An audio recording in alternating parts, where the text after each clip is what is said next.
A fault is a weakness, a defect, a fracture. Faults divide, tear, and consume.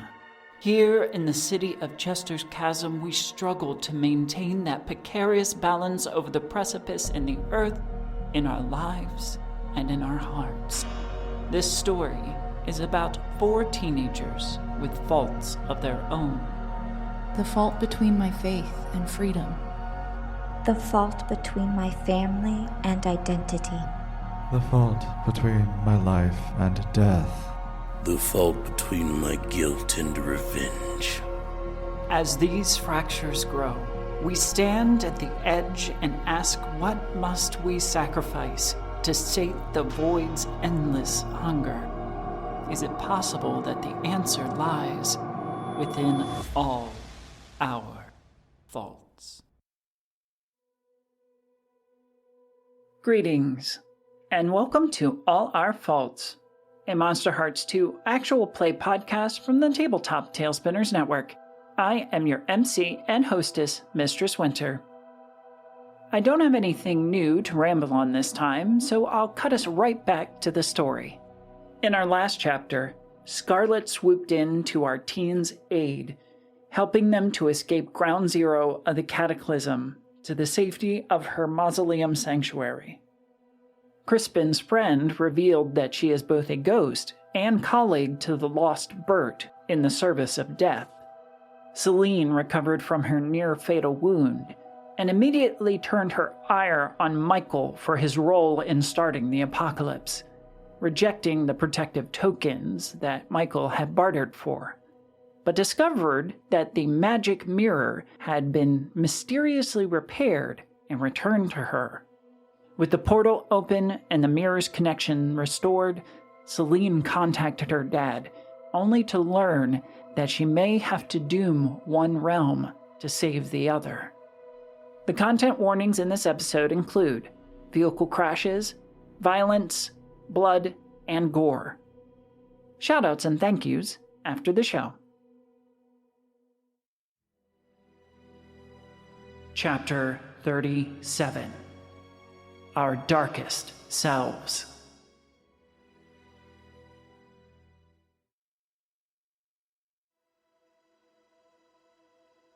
Saline, my child, are you still there? Yes, I'm still here. I just don't want to believe that there's nothing we can do. Perhaps when we have you in safety, we can consider our options. We are coming. We will find you. And the image will cut out. Saline will wipe her eyes and look at Crispin and Scarlet. We have to close the portal and all go to the other side so that this realm and the Fey realm can be safe. No more traversing through them. Crispin will walk over to you and sit down beside you. He'll take a hand and wind your fingers together.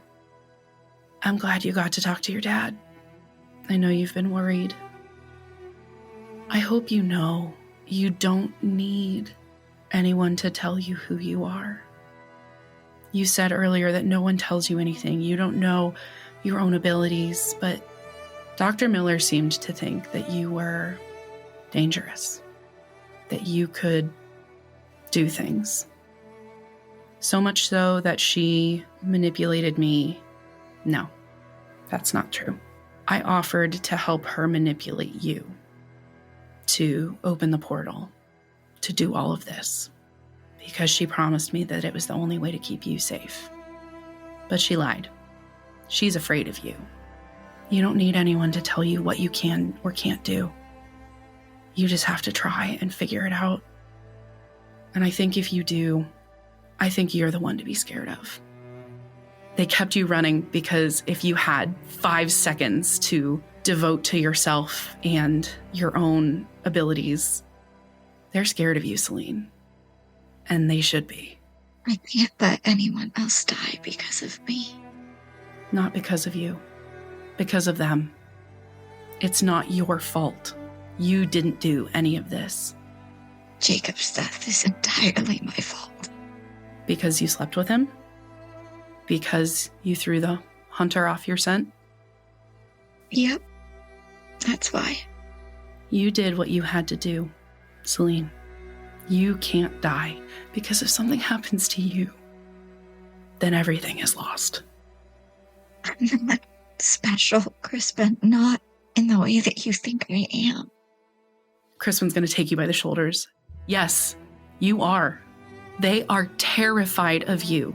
Dr. Miller only wanted me because it was a way to get to you. I thought I was the special one. I thought I was important. But it's not me. It's you. You're the one who's going to stop this. Isn't that right, Scarlet? And Crispin will turn over his shoulder. It can only come from you. None of us have the ability to undo this. The rest of us will get you there. The rest of us will protect you. But you're the only one with the power and the connection to end it. Saline will take her hands and cut Crispin's cheeks and say, "Fine, but don't you ever say that you are not important. You are. You're important to me, okay? Okay. And fine. I will do what I can. But if it's between me being locked out of this realm and everyone's safety, I will choose everyone's safety, okay?" I know. Because that's who you are. And that's why I love you so much. Crispin will lean in and kiss you so softly. And he'll touch his forehead to yours and go, "Besides, I don't want to meet your dad. He sounds so scary." She'll laugh very tearfully. "I love you too, even though you're a fucking moron most of the time." Oh no, it's all of the time. It never stops. Starlet's head will snap up toward the mausoleum overhead. Trouble in the graveyard. And we're going to cut over to back when Michael and Solomon emerged from the mausoleum. There is a squealing of tires amid inhuman screeching as William's car hops the curb and hits the graveyard wall with a unwanted passenger, a creature of immense ferocity and fang and bulging muscle clings to the top of the car that William is trying to desperately avoid. Do I see this? Yes. Can I do a running leap onto the thing and gnash my teeth into it and feed on it? Sure, yeah. To kill it? Yeah, give me a lash out physically. It is a 7. 7. Okay, learn something about your true nature and gain a string on you. I decide how bad the harm turns out, or you become your darkest self. I think this will push me into my darkest self. Oh, yeah. Also, because I am feeding, I heal 1 harm and take a forward, and I don't choose, they definitely don't die. Very good. You sink your teeth into their very tough skin, barely breaking through, but enough to get at their blood and begin to drain them. It thrashes under you and reaches behind, grabs you, and throws you into a grave marker. Take 1 harm. Oh, okay. I am fully feral. I can imagine there's just like blood smeared across my face. My eyes have gone fully red. I imagine my face has shifted away from the normally like beautiful, almost angelic appearance I have. There's just something deathly. My face becomes more hollow, the eyes become more sunken, and I just like animalistically rush forward, scuttling across the ground, and then like up on top of the vehicle to attack again. Solomon, you will emerge from the mausoleum and see this scene in front of you. There's a Michael fighting a thing and a William probably terrified inside the car, correct? If I see Michael is in brawl with this thing, I'm going to try to get William out of the car. Okay. I think I do that by jumping onto, or at least I try to jump onto the hood of the car and try to pull William out through the windshield. I'm not sure if opening the door and all that stuff is gonna be like in the way of Michael's fighting. The driver's side door is crumpled when William hit the graveyard wall. Yeah, it's a big old slam down onto the hood. Yeah, so go ahead. You smash through the windshield, and William, who's been like cowering down on the seat, shrieks in fear and surprise, but you manage to get a hold of him. In wolf form. This is probably startling. Yeah. Give me a runaway, if you will, and then Michael, give me your lash out physically. Yup. Oh, yeah. And I have a bank of forwards. Yeah. Yep, so we're going to take that 6, and I'm going to use... I have 4 forwards now. I'm going to make that a 10. You can only use 1 per roll. Oh, shoot. Okay. Then 1 forward. And I imagine, like, there's this, like, hyper-fast motion after I scuttled across the ground, got up on the vehicle, and I'm, like, embracing with legs and arms around the, like, body of this demon thing. And just, like, wherever I can find a hold for my mouth, I will bite, and I will feed again. Okay. Yet again, you latch yourself onto this creature's leathery hide, and it cries out in pain before it decides it's going to do the exact same thing. It peels back this unnaturally large mouth, these lips that peel back from these jagged, razor-sharp teeth, and it's going to sink them into your shoulder, taking like just a chunk out of you. Take another harm. Okay. I got a 10, by the way, on that runaway. Solomon, you pull William from the car in one fluid motion and pull him off to the mausoleum. I think it's I like get in there and I just like kind of put William on the ground and I look at everybody and say, big monster thing outside. Be back. And then I'll run right back out. I think Saline and I are still mid-cuddle. When William is dropped down the stairs into the crypt. And I will look at Saline. I'll take care of William. You go help. I will untangle myself, because I think in these moments I would have I'm essentially in Crispin's lap. So I will untangle myself from Crispin and run out, making sure my compact is firmly in my pocket. I'll lay one more kiss on your forehead as you run by me. Give him hell, but stay safe. She'll just nod, because she still doesn't really know what she's going to do, but she will run out there. It's never stopped you before. That is very, very true. That is so true. I will scoop William off the floor and try to get him on that love seat as comfortably as possible and assess him for wounds. Is he conscious? Yeah, he's a little dazed from the accident. I'll do my best to check his pupils and do all the things, all the first aid stuff that you see in daytime TV, and just be like, "Hey, are you okay? Are you hurt?" No, I'm fine. But Michael is in trouble. Michael is okay. Saline and Solomon are with him. Okay. Oh, okay. Then I think I'll sit right here, if that's okay. Yeah, it's fine. And I'll turn to Scarlet. Can you keep an eye on him? With the entire world at stake, yes, I will babysit. Thank you, Scarlet. And he'll give her one of those smiles that he used to give her when they were hanging out over the summer and she was teaching him to befriend the crows. And for one little moment, everything feels, not good because things weren't good when that was happening, but everything feels okay. And he'll pat William on the shoulder and be like, "Be right back. Just chill." And he will tear off after Saline to join whatever chaos is happening up there. Okay. Michael, back to you.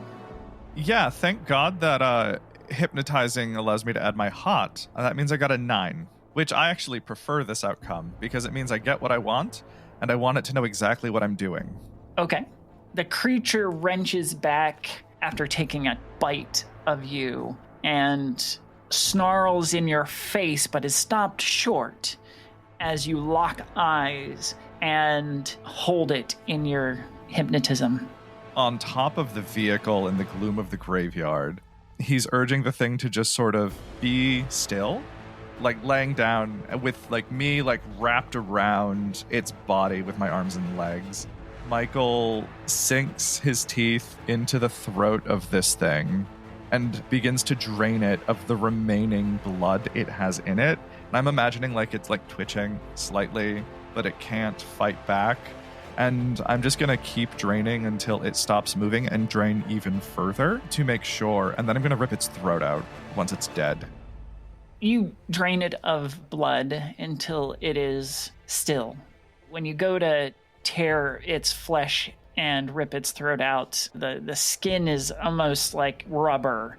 You can't quite get a hold of it to pull it out. But for all intents and purposes, it's dead. Yeah, I think he's in a mood, and he's in his darkest self. So, oh god, this is going to be a mess. I'm going to have to get in that headspace again. I think that may have failed initially, and that just encourages him further to keep going, and I think it's going to get real messy, and they're going to come up and see the disembowelment of this thing just slowly happening with, like, a quiet fury. It takes quite a lot of effort, but eventually you break through its skin and manage to start pulling it apart. Your muscles, though unnaturally strengthened, just screaming in effort. And Solomon, yeah, you will come up on this site as you emerge back from the mausoleum. I think I'd look for a second, and then after like a couple of seconds, I'm like, Michael, that's enough. And I think Michael looks up from the horror of all this gore, eyes glowing in the darkness, face, hands, body covered in blood, and whatever bits flew off. Why did you want some? No, but there's a war to fight tonight. It's best to save our strength. And I think he'll come up to you and get really, really close and just look you dead in the eye. I hope you're up for it. For what? The fight. Can you handle it? I'm always up for a fight. We'll see. And he'll boop your nose with a bloody finger. At that moment, Saline will emerge from the mausoleum to see the two standing over a torn corpse of some inhuman thing. I'll run straight over to them, look at the corpse, look at Michael, look at the corpse, look at Michael, take a breath. I'm sorry I threw the protection thing you tried to give me back at you. I'm so mad at you, but I get it. Well, that's new. You're mad at me? Fun. You can throw it away if you want to die. That's your choice. I tried. Hey. So you don't seem like yourself, and I'm going to not pick a fight with you right now. Mm-hmm, sure. Yeah. Okay. Do you still have the bone or whatever the fuck it is? Yeah, I'm not stupid. Here. Chucks it at you. She'll attempt to catch it. I'd like to think that she catches it, but if I need to roll something. No. You can decide that on your own. I'll say that she catches it. But I do think as she catches it, she'll cock her head at Michael and just kind of like twist Bert's ring on her finger. You want to punch me again? Is that? Fun. Michael, I always want to punch you. That's it. That's the friendship. You know, it's been a while since I've let loose like that. That was fun. As like blood's like dripping, chunks are like falling off. He does not look okay. And he's just going to lick his fingers. Well, I'm sure you'll get plenty of more chances tonight. Yeah. Swell. Yeah, we're definitely gonna need you to do more of whatever the fuck you did. Crispin, you will arrive on scene. Crispin will sort of survey the scene. Michael, clearly not okay, Saline, clearly feeling violence. And Solomon, still here. It's about to change. Okay. And he'll look to Solomon. Don't you have somewhere to be? Yeah. I'm gonna borrow this. I point to the car. Is it still running? I sure hope it does. Do you know how to drive? Not at all. Do you want me to drive you? The problem is that there might be a great deal of opposition there, so that's all right with you. If it'll get you there faster. Crispin will turn to Michael. William's inside. He could probably use some company. Stay safe, kids. Splitting the party is always fun. And then he'll just start walking dismissively. I'm gonna turn to Saline. Is that a monster thing? It's a Michael thing. It's a Michael thing. It also might be a monster thing. Do you want to come with us or do you want to stay with them? You know, I really don't trust Michael to be alone around William right now. Not because I think he'll hurt him. I just think maybe they should have some supervision of some sort. Okay. Call me if you need anything. I will. And she'll grab you by the shirt and pull you into a kiss. And then let go. Solomon turns away awkwardly. Just don't die. Promise. And then she'll look over at Solomon and go, also, don't die. No promises, but I'll do my best. I'll kill you both if you die. And she'll just walk back into the mausoleum. Is it a thing that fate can do? Crispin will laugh and just go, a lot of empty threats flying around tonight. Come on, big guy. Let's get out of here. I'll climb into the car. I have a question. Yes. Was the monster a part of the runaway that I rode earlier? Or was that a different thing that was happening? Kind of, yes. It was, because you failed at the roll, so you didn't get very far before you ran into something. Means just making sure. Just making sure that, in case there's something else coming. Got it. Solomon and Crispin, you weave through the increasing number of cars that are blocking the street, either due to traffic that is backed up due to accidents or the accidents themselves, and creatures causing accidents, attacking cars, pedestrians, storefronts, just a storm of destruction around you as you barrel toward the Moon Raider diner. Crispin, you're driving, right? So give me a volatile, please. My volatile is not the best. Oh, but I roll like a fucking champion. That's an 11. Very nice. You weave through this chaos with aplomb, avoiding any danger until you pull up to the diner, which is under siege. Several creatures are facing down with a pack of werewolves, and the werewolves are losing ground, as it seems that more monsters are bearing down on the place, doubling down on their efforts to eradicate what they see as a threat. At the head of the pack, of course, Elmira. So, I leap out of the windshield, because it's gone. The windshield is not there anymore. So I leap out, and they're fighting. So have any of these creatures been armed at all already? Oh, yeah, absolutely. And I'm just going to try my best to cut a path through to the other werewolves. I don't think words are said to Crispin, because I think you just catch that he's just in that mode. You know what I mean? Like he's there. So yeah, I will jump out and attack one of them to try to way through. All right. Give me a volatile, please. And Crispin. Yeah. What are you doing? Is the fight happening outside? Yes.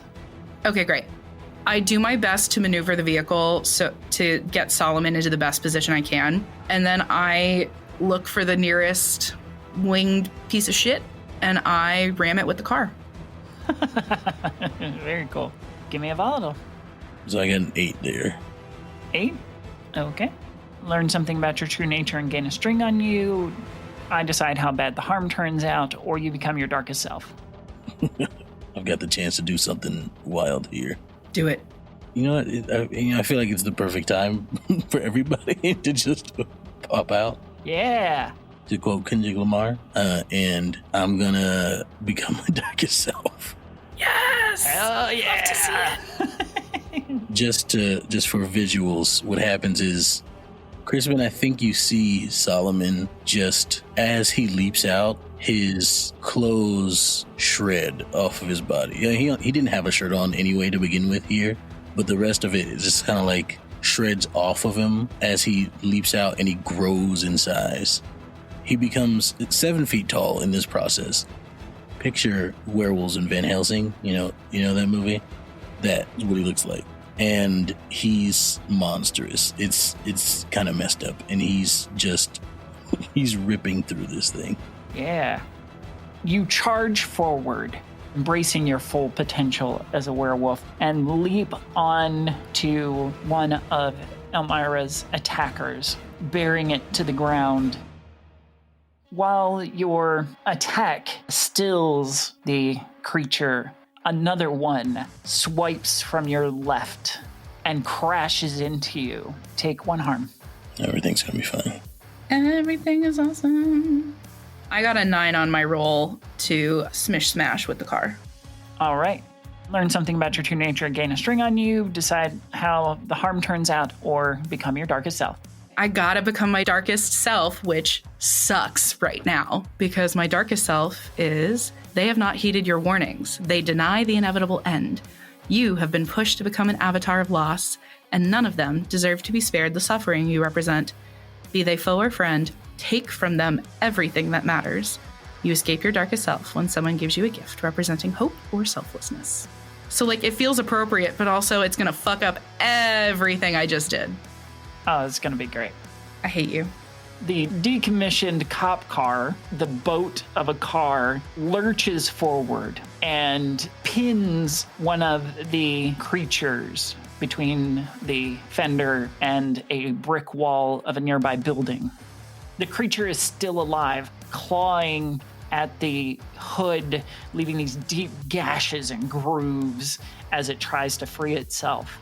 But it is clearly hurt. Great. The blood pumping in your ears, the violence that is permeating the environment around you. It's a siren's call. It is intoxicating. There is something, an invisible influence, a connection that you have with every creature around you. They can be exploited. They can be used. War left you with a modicum of power that they neglected to rescind. Perhaps there's a way to use it for good. I'm going to get out of the car slowly with a measured speed. I'm going to go in the trunk and I'm going to root around. It's an old car, so I assume that there's a spare and a crowbar in the trunk. Yep, there is. And I'm going to pull the crowbar out and I'm going to tap it against my thigh as I walk to the front of the car where this thing is pinned, and I am going to shove the crowbar into its neck and go, call it off. This thing is feral. It is not a thinking thing. It is driven by pure instinct and violent tendency. So I need to be more explicit. Solomon, you've been sideswiped. What's your next move? My darkest self says I crave power and dominance, and these are earned through bloodshed. So anyone who gets in my way must be brought down and made to bleed. So this thing has tried to kill me. So first it must die. And I reach down and I think my hand, with my clawed hand, digs into the back of its neck, and I try to grab its spine. All right, give me a lash out physically. I'm assuming this thing has also been harmed already. Somewhat. Oh, this is not the best roll. All right, let's see here. I think this is gonna amount to a 6. Oh. It is a slippery thing, scales and patches of wet fur. It spins around, keeping itself on your back, and bites again. Take another harm. Well, this throws me at 4. Oh. Yeah. Do you have any strings on anybody? I have a lot of strings and a lot of people. You are skirting death. So, in order to avoid death, you either have to become your darkest self, which you already are. Yeah, it's too late for them. Or you have to purge all strings.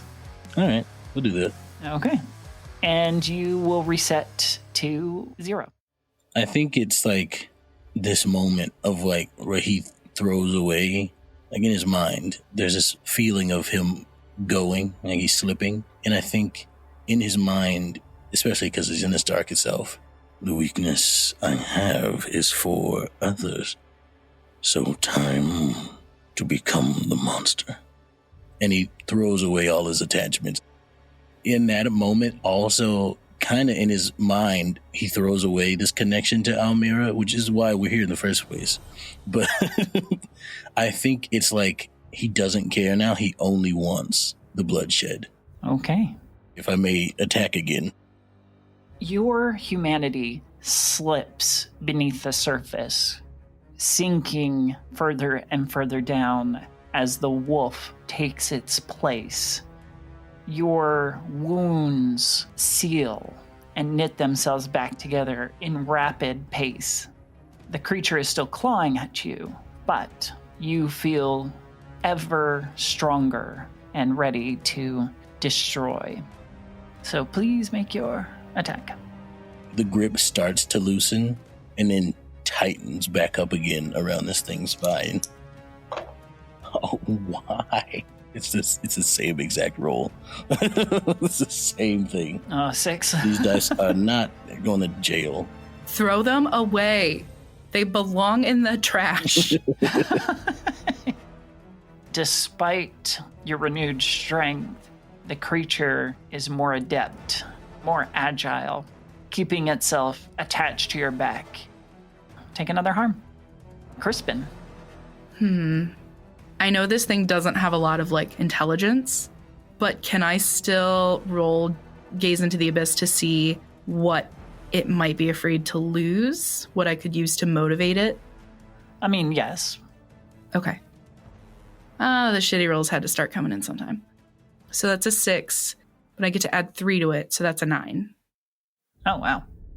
It is pure ravenous hunger for flesh, for violence, for destruction. It exists only for those things. Being denied food, being held back from the violence it wishes to create would be its greatest fear. Crispin is going to lean in close to its gnashing maw.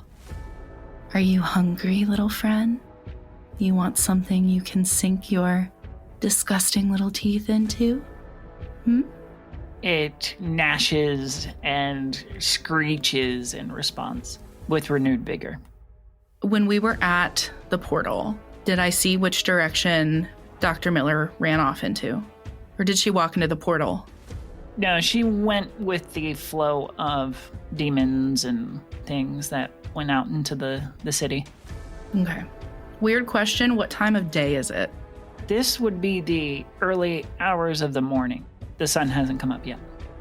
You don't want to fight the wolves. They're much stronger than you are.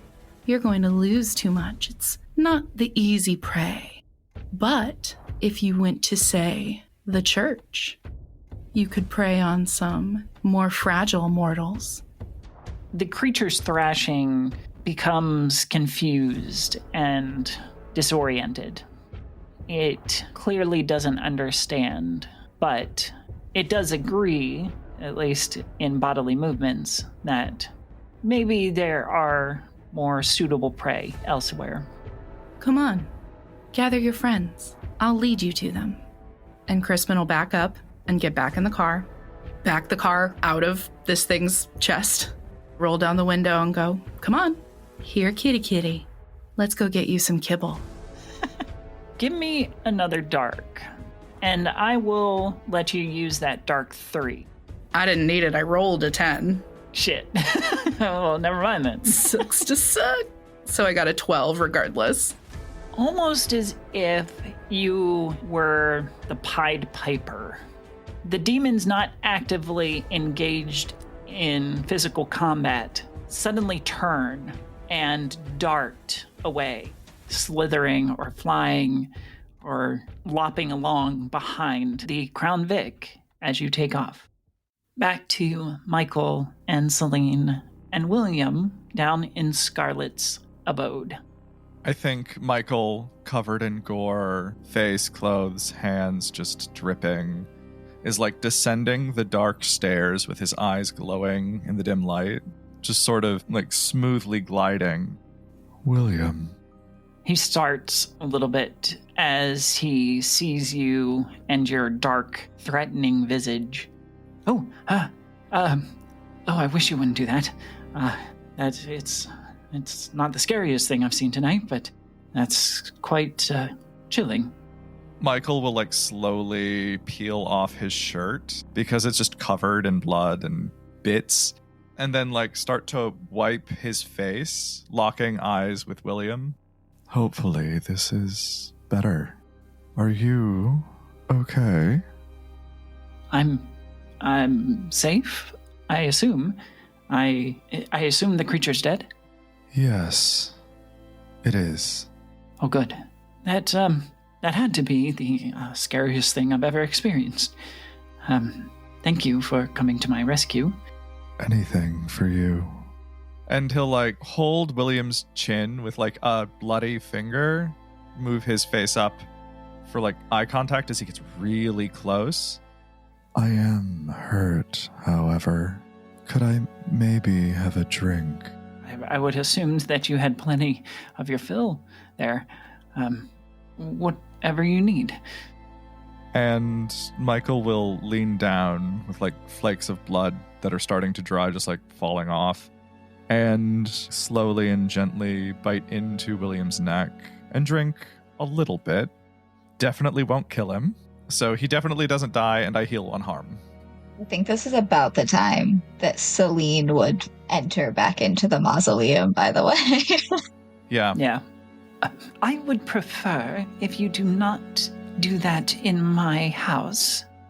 Mouth still on William's neck, Michael casts his eyes upward and just like smirks with his eyes, and then goes back to finishing, and then pulls away and licks William's neck, holding his face on the other side.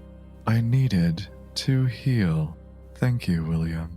And then he will like lick William's neck to heal the wound and then kiss it. That's better. Well, if I did not trust Master Death's wisdom, then I would have had you destroyed much sooner. But as it is, he must have seen a reason for you to be around. Clearly. You have a lot of thoughts, don't you? Many. Well, what next? Saline, you came down to this morbid tableau. Yeah, I think she's just kind of standing at the stairs, a little bit still in the shadows, watching this whole exchange. And so then she'll like step a little forward at Michael's question, just kind of narrow her eyes at him. For this moment, we wait. Oh, that's so boring. There's like a pink flush to his cheeks that you can just see in the dim light. He's shirtless because the like filthy gore-covered shirt has just been thrown off to the side. And he's just like still absent-mindedly holding William. William is weakened from the blood loss, and he clings to you for support. Yeah, Michael's just like petting his hair. What do you propose we do, Saline? I think you should let go of William and lay him down so he can rest. He's okay. He's clearly not. Let him lay down. Michael does nothing. He keeps clinging to William. Is William just kind of doing the same thing, clinging back and stuff? Yeah, he's a little lightheaded, so He's not going anywhere too fast. I'm not telling you to stop touching your boyfriend.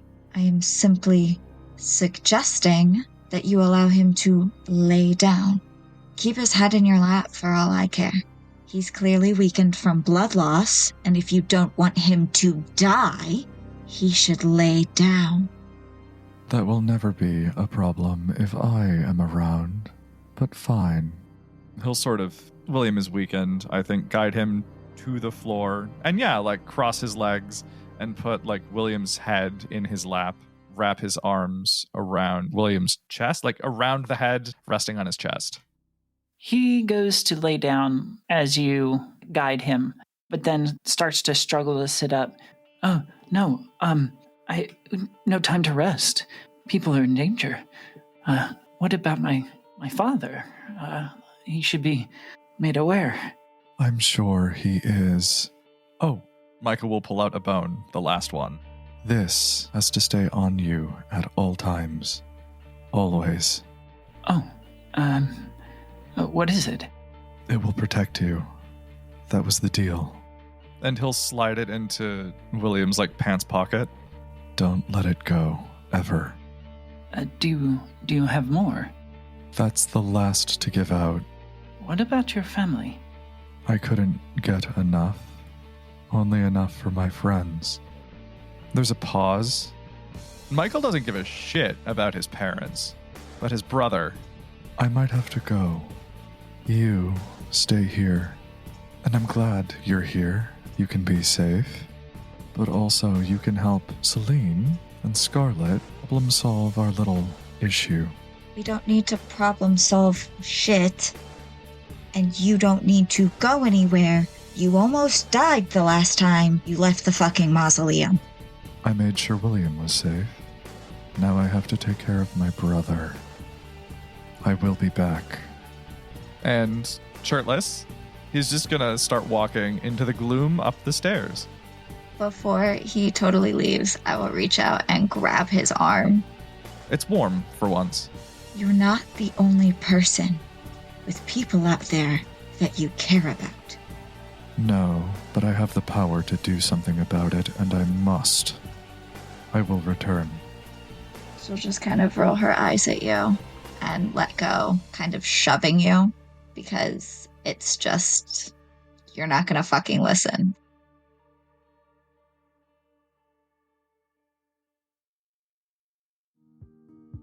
All Our Faults is a Tabletop Tailspinners Network production. TTN Creative Director is Emma Kocar. The cast includes Abby Marie Carter as Saline, Extell as Solomon, Juicy Garland as Michael, and Kat Kelly as Crispin. I have been your MC, hostess, and producer, Mistress Winter. If you would like to keep up to date on what we're up to, check out our socials and web links in the show notes. As always, we wish your hearts health and love. See you next time. Everyone he needed to protect was protected, except his brother. He can't let that go. So he's gonna go. Yeah, he's a dumb bitch and he doesn't listen to... the thing is he would do this in his darkest self for sure, but he would do this not even in his darkest self. And that's why I'm annoyed right now. The difference is the flavor of how he gets it done. Exactly. Yeah. I'm Michael would do this either way. He's just more annoying about it currently. And Saline knows this. I love all of you. This has been a tale from the Tabletop Tailspinners Network.